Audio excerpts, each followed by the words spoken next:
Guys, this is Alea Jen and welcome back to my YouTube channel. So for today's video, ano nga ba yung mga diskarte ko para tumagal ako dito sa Hong Kong kahit papaano naman as domestic helper dito. So maraming mga first timer ang hindi nakayanan ang Hong Kong. Kahit nga galing pa silang Middle East, pagdating dito, hindi nila nakaya kasi nga iba yung trabaho ng Hong Kong. Kahit sabihin mong maliit lang yung bahay, nandito yung stress. Kailangan yung mental mo dito matino kasi masisira yung utak mo dito lalo pag yung amo mo is may saltik talaga. So, ano nga ba yung diskarte ko? Una is grabe yung galit ko sa amo ko nung bago ako. Una, matino pa naman yung pakain nila mga siguro 3 araw. Tapos nung pang-apat na wala na silang pakialam sa akin kung may pagkain ako or wala. So, sasabihin na lang nila sa'yo, magluto ka na lang dyan ng pagkain mo. Tapos yung meron lang ako is gulay na choy sam and dilaw na. Yun lang yung meron ako doon. So, hindi ko alam. Sabi ko talaga sa sarili ko, putang ina talaga. Sabi ko, matapos ko lang talaga yung ano ko, iwanan ko talaga to. Sabi ko, napakadamot nyo. Yun talaga yung sa isip ko. Tapos, hindi pa ako sanay no na umiinom ng tubig sa sa tasa kasi sanay ako sa Pinas na sa tumbler. So nandito yung tumbler ko sa kwarto. Kumakain sila, lumabas ako, uminom ako dito, tapos yung amo ko mabay, gumanon siya. Tapos natuto na ako nung huli. So yun, doon pa lang medyo magtampo ka na ba. Iniisip niya siguro titignan ko yung pagkain nila or ano. So uminom lang talaga ako ng tubig kasi nga ilang araw pa lang ako dito and sa Pinas sanay ako na hindi ako umiinom sa baso, sa tumbler ako umiinom. Yun parate yung hawak ko kahit saan mapatrabaho or sa bahay o kahit nakahiga ako, yan yung gamit ko. So, nung pagdating dito, unti-unti kong na-adjust yun. And then, ang diskarte ko sa pagkain kasi nga walang matinong pagkain. Kanin hindi nga sila madam. Alam nyo ba guys, nung bago ako dito, 5 kilo na bigas, isang buwan namin yan mahigit. Ganun kalala. Buti nga ngayon nagbago na Ngayon 5 kilo na bigas, maabot siya ng 3 linggo or kaya 2 linggo, depende. And buti na lang ngayon, natuto na din ako kumain ng noodles. Dati talaga sinusumpa ko yung pagkain na yan, hindi ko gusto. Pero ngayon na natuto na ako, alam niyo yung pancit canton, hindi ko ginagamit yung sauce ng pancit canton kasi nga konti siya. Kapag yung pancit canton lang talaga, ang ginagawa ko, nag-aano ako ng sabaw, sinasabawan ko yan siya. Kasi nga, ang binibili ng amo ko dito sa akin is Indomie. So, parang pancit canton din yun. Hindi ko ginagamit yung sauce niya or nilalagyan ko siya ng sabaw, tas nilalagyan ko ng gulay. Ang ginagawa ko para magkaroon ako ng gulay sa noodles ko, kung kahit ano man, para pangtawid gutom, inaantay ko sa Shamshoy po, inaantay ko mga 5:00. So, marami ng mga naka-basket-basket na isang basket. So, isang basket, bali 3 niyan is 10 Hong Kong dollar. So, pwede ka na makabili ng talong yung isa, tapos yung isa broccoli, tapos yung isa is sabihin na nating choy sam or kahit ano dyan. So, 3 yung mapipili mo or kahit beans, balatong or basta beans, nakalimutan, sitaw. So, yun, pwede mong mapili sa sa 3 na yan, 10 lang. So, yun yung ginagawa ko. Inaantay ko mag-5:00. Kaya, ang ginagawa ko muna bago ako bumalik dito sa kwarto, bumalik ako sa bahay is lakad-lakad muna ako, mag-uukay-ukay ako, anong gagawin ko dyan sa labas, magtitingin-tingin ako para pagka pagka mga 5:00 na, magbabagsak na yan sila ng presyo ng mga gulay, prutas, ganyan. Yun na yung time na bumibili ako. Tapos, diskarte ko pa din is, alam niyo yung, halimbawa, yung sa sabaw ng niluluto namin na sabaw na iniinom nila, nilalagyan nila yan ng baboy. So, ang ginagawa ko, kinakain ko na yan, yung baboy na yan na pinalambot. Tapos, hindi ko alam kung alam niyo yung lotos na, nakalimutan ko na. Basta yung, basta yung mga gulay-gulay nila dito na nilalagay nila sa soup nila, nakalimutan ko na, lotus root ata yan. Kinakain ko na din yan guys. So, masarap naman siya. So, marami na din akong kinakain dito ng mga hindi ko alam na pagkain. Alam mo yung alam ko na walang lasa, hindi siya ganun kasarap katulad sa Pinas. Pero, wala kang choice. Kailangan mong makasurvive. Ayan yung, kaya pag uuwi talaga ako, maiiyak talaga ako pag nakakain ako ng matinong pagkain. Especially yung isda. Kasi dito, hindi ako nakakakain ng isda. So, sa probinsya namin, isda talaga kami. Marami talagang isda doon. So kahit sa palaya namin makakakuha ka na ng tilapia o kaya hito. Tapos yung dilag, dalag ba yun? Haluan tawag sa amin. And then, pag sa ilog naman, malapit din kami sa ilog, makakakuha ka ng crab o kung ano dyan. Tapos, sa dagat din. And maraming binibenta sa amin kada hapon ba, kahit may 30 pesos or 40 pesos ka na, meron ka ng kalahating kilo na flying fish or barungo yung tawag sa amin. So, sikat kami dyan. Kaya, mamimiss ko talaga yun. Yun yung unang na-miss ko dito nung pagdating ko sa Hong Kong. And sanay ako na nagluluto ng ginataan. Tapos pagdating dito, walang gata, guys. Walang gata. So, yun yung medyo yun yung kinakaiyak ko kapag nakauwi talaga ako. Kainin ko talaga lahat ng gusto kong kainin. And diskarte ko pa dito is hindi ko dinidibdib lahat ng bagay. Masasaktan sa una, pero hindi ko na iniintindi.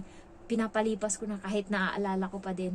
Katulad nung sa washing. Naalala ko pa din hanggang ngayon. Kaya medyo, alam mo yung lumaylo ako, hindi ako ganun nakalapit sa amo kong babae. Nararamdaman niya naman na yun. So, hindi na ako katulad dati na ganun kakulit. Makulit na lang ako sa bata, pero sa kanila hindi na masyado. So, pag kami lang ng bata, ayun, na-all out lahat ng hyper ko, lahat ng kakulitan ko. Pero pag nandyan sila, parang naiilang ako, hindi na katulad dati. So, kanina binigyan niya ako ng gatas kasi nga, ma-expire na yung gatas sa 25 nito. Tapos sabi ko, ma-expire na yan, ipainom mo na sa anak mo. Sabi ko ganun. Tapos sabi niya, hindi daw pwede kasi nga, sinisipon yung bata, so bawal daw sa gatas. Kaya binigay sa akin. So, 2 pack yun. Buti na lang para meron akong almusal bukas. Ayan. So, alam nyo guys, tiyagaan lang dito sa Hong Kong. Kailangan dito yung mental mo is matibay ka. Kasi kung maluluwag talaga yung tornilyo mo dito, lalo hindi mo ma-spelling yung amo mo. Katulad nung nakaraan, sabi niya sa akin.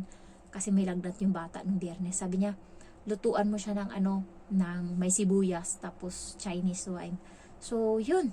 Alam ko kasi, pag may sibuyas, yung luto, parang adobo. Tapos nung hinain ko na, sabi niya, nashock siya. Parang feeling mo, ang galing-galing niya magluto. Tapos siya nagturo sa akin, wala namang ganyan. Sabi niya, yung isa yung may sabaw. May sabaw, tapos sabi mo, lagyan ko ng sibuyas. Yung pagkain namin na may sibuyas na ganun, yung lang, yun na yun. Yung sabi niya. Tapos, hindi niya ina-accept na mali siya. So, sabi ko na lang, gusto mo ulitin ko? Sabi kong ganun sa kanya. Gusto mo ulitin ko? Okay na, ulitin ko na lang. Sabi kong ganun.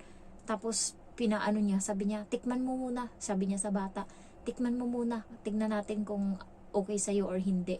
Tapos sabi ng bata, masarap, gusto ko. Sabi niya ganun. Tapos ayun, tumigil na siya. Yung utos niya sa akin, sinusunod ko lang. Pero sa huli ako, yung ikaw yung lalabas na mali. Kaya dito guys sa Hong Kong, hindi tayo pwedeng maging tama. Kahit tama tayo, mali pa rin tayo. So minsan nga, sumasagot lang ako kapag halimbawa sinasabi niya sa akin, tapos mali talaga. Sabi ko, hindi, sinabi mo sa akin ganito. Ayan. Tapos, katulad ngayon, 1 linggo na mahigit na na wala kaming panghugas ng plato. Ilang beses ko na yan, bago pa mag Chinese New Year, sinabi ko na sa kanya na wala. Paulit-ulit ako. Tapos, kahapon day off ko, niremind ko siya uli.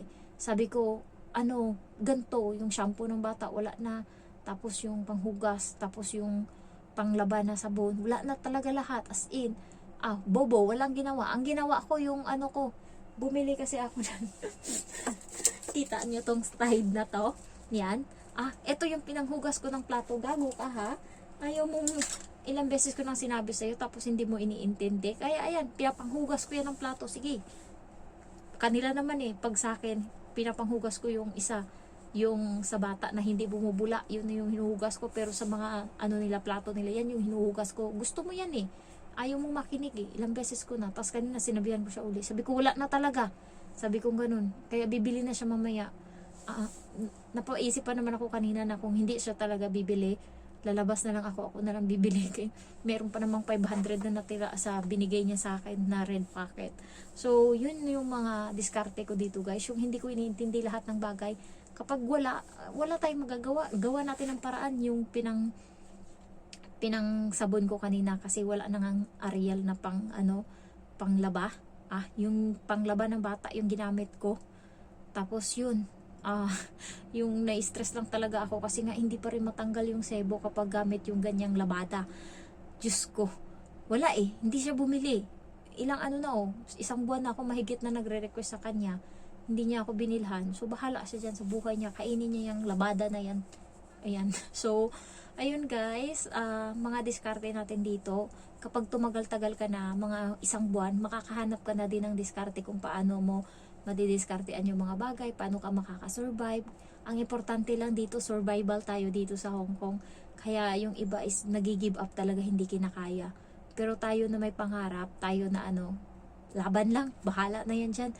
Ano na lang, kung sino na lang yung matira matibay, ganun na lang talaga yung yung motto ko dito. Matira matibay sa aming dalawa ng amo ko, kung sino sa aming dalawa. Pero next year, aalis na talaga ako dito by faith.